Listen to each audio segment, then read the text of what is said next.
Resident ఆఫీసర్గా work చేశారు. మా తల్లిదండ్రులకు మేము నలుగురు, అక్క, అన్నయ్య, నేను, తమ్ముడు. తర్వాత మరి వ్యవహారం కైకూరు ప్రాంతంలో ప్రసాద్ గారితో వివాహం జరిగింది. అందువల్ల ఈ ప్రాంతాలకి రావడం జరిగిందండి. మా స్టడీస్ అన్నీ కూడా చెన్నైలోనే జరుపుకున్నాము. అయితే మరి వివాహం అయిన తర్వాత లోకానుసారంగా భయం భక్తి ఏమీ ఉండేది కాదు. హ్యాపీగానే ఉండేవాళ్ళం. సినిమాలు, షికార్లు, సీరియళ్ళు ఇవన్నీ ఉండేవి కదండి. అలాగే జీవిస్తూ ఉన్నాము. కొంతకాలం అయింది. మమ్మల్ని ప్రేమించి దేవుడు ఒక బాబుని ఇచ్చాడు. పాపకి ఒక 7 సంవత్సరాలు ఉంటుందండి. బాబు చాలా చిన్నవాడు. ఒక 4 ఏళ్ళు 3 ఏళ్ళు ఉంటాయి. ఆ సమయంలో ఏమైందంటే ఒకరోజు ఇంటి వైపున మరి నేను ఎందుకుగా రక్షణలోకి వచ్చేలా చెప్పడం కోసమని ఇంట్రొడక్షన్ ఇస్తున్నాను.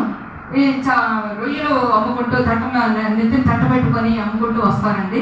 ఆ వచ్చినప్పుడు నేను కూడా ఆ రొయ్యలు పిలిచి కొనడం జరిగిందండి. ఒక సండే జరిగినప్పుడు ఏమైందంటే చక్కగా వండుకొని అందరం ఫ్యామిలీగా కూర్చొని, సండే కాబట్టి రెస్ట్ ఉంటుంది కాబట్టి మరి అప్పుడు మందిరానికి అయింది, మనకు అలవాటు లేదు కదండి.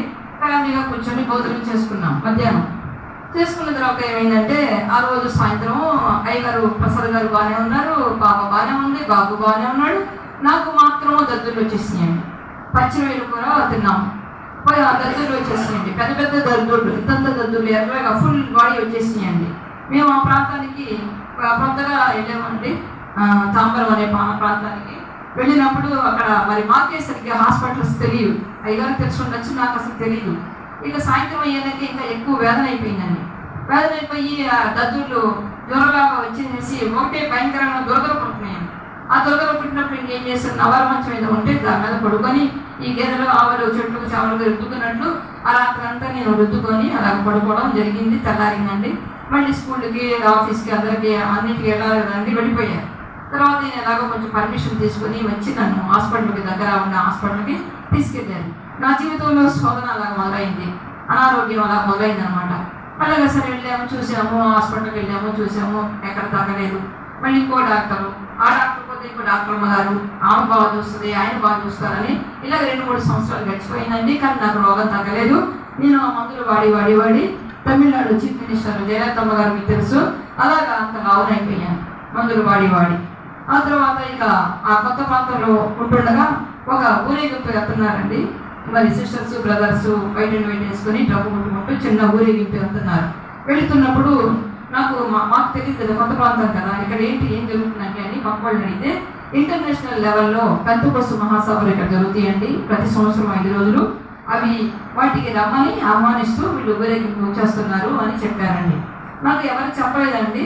నాకు నేనే మరి ఆ చోటుకి వెళ్తే బాగుంటుందేమో భయం, భక్తి అనేది లేదండి.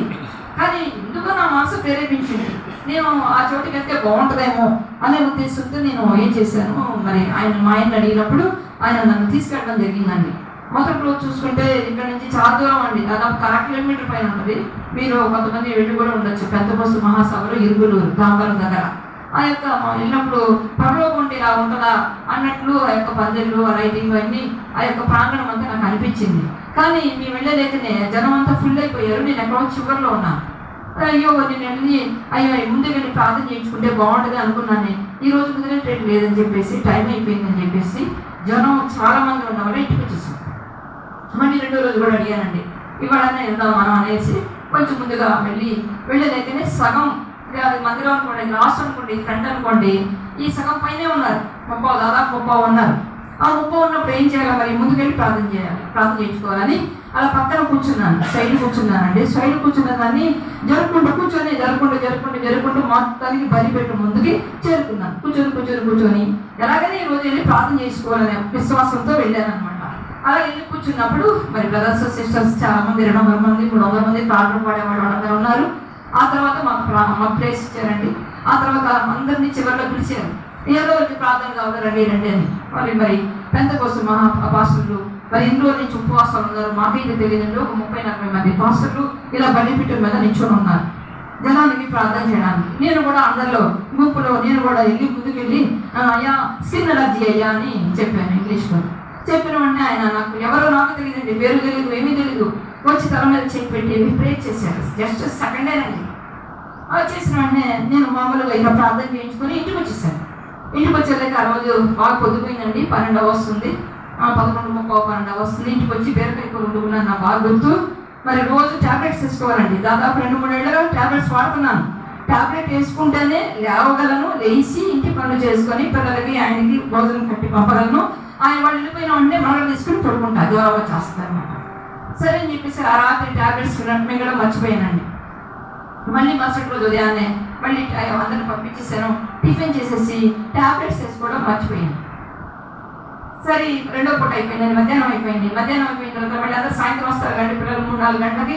సరే అన్నం అన్ని పళ్ళని మించుకొని అన్నం తిని అలా పడుకున్నానండి. నిద్రపోలేదు, జస్ట్ రెస్ట్ తీసుకుంటున్నాను మంచం మీద లోపల. చూసుకుంటుంటే నేను నా పాటి నేను ఇలా పడుకున్నానండి. పడుకున్నప్పుడు నాకు ఒక స్వరం వినపడుతున్నాను. ఏమనంటే, పెచ్చదానా నేను నిన్ను స్వస్థపరిచాను. వచ్చింది కానీ నా మైండ్కి తెలియట్లేదు, నాకు గ్రహింపు రాలేదు. నేను మామూలుగానే పడుకునే ఉన్నానండి. పడుకునే ఉండేటప్పుడు జస్ట్ 2-3 మినిట్స్ మళ్ళీ అదే నాలుగే మాట్లాడండి, పెచ్చదానా నేను నిన్ను స్వస్థపరిచాను. చెప్పండి పెడదామా? దేవుడు నన్ను ముట్టాడు, తాగాడు, నాకు తెలియలేదు. నేను స్వస్థపరచబడ్డాను. హల్లెలూయా, హల్లెలూయా, యేసుకే మహిమ కలుగును గాక. అది అంతేనండి. అప్పుడు సెకండ్ టైం అదే 4 మాటలు, పిచ్చదానా నేను నిన్ను స్వస్థపరిచాను అని చెప్పిన మాట నాకు బదులింది. ఎవరో నాతో మాట్లాడారే, నాతో వచ్చి ఎవరో మాట్లాడారే చెవిలో, ఎవరు లేచి అన్ని లేకనే ఆపి పడుకున్నా. ఆ కను చీకట్లా ఉంటుంది, మీకు తెలుసు రూమ్ ఇలా ఉంటుందో. నేను వెంటనే దిగ్గులు లేచి నా మంచం మీద కూర్చున్నాను. మొత్తం చూశాను, నాకు ఎవరు కనపడలేదు. దేవుని స్వరం మాత్రమే నాకు వినబడింది. దేవుని స్వరం ద్వారా నన్ను ముట్టి నన్ను బాగు చేసి స్వస్థపరిచాడండి.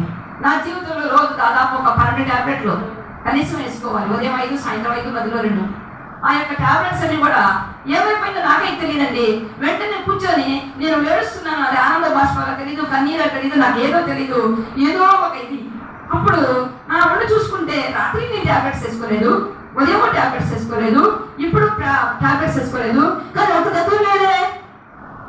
సోదరులు అని నన్ను నేను పరిశీలన చేసుకుంటే ఒక్క దత్తులు ఆ రోజు నుంచి ఈ రోజు కూడా నాకు లేదండి. అలా నన్ను ముట్టి నా దేవాలయ దేవుడు నన్ను ప్రేమించాడు కాబట్టి, నేనైతే ఆయన ప్రేమించలేదండి. ఆయన నన్ను ప్రేమించాడు కాబట్టి నన్ను ముట్టి స్వస్థపరచాడని నేను గ్రహించి ఏడుస్తూనే అప్పుడు తీర్మానం చేసుకున్నానండి. ఇది చాలా ముఖ్యమైన మాట.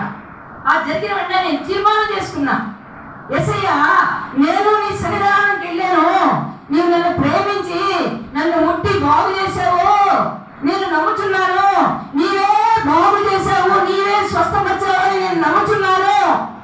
అయ్యా నేను ఎక్కడికైతే వెళ్తానో, ఏ చోటికైతే వెళ్తానో ఆ చోటంతా నీవు నన్ను ఎలా ముట్టి స్వస్థపరిచావు, నీ సాక్షిగా జీవిస్తానని తీర్మానం.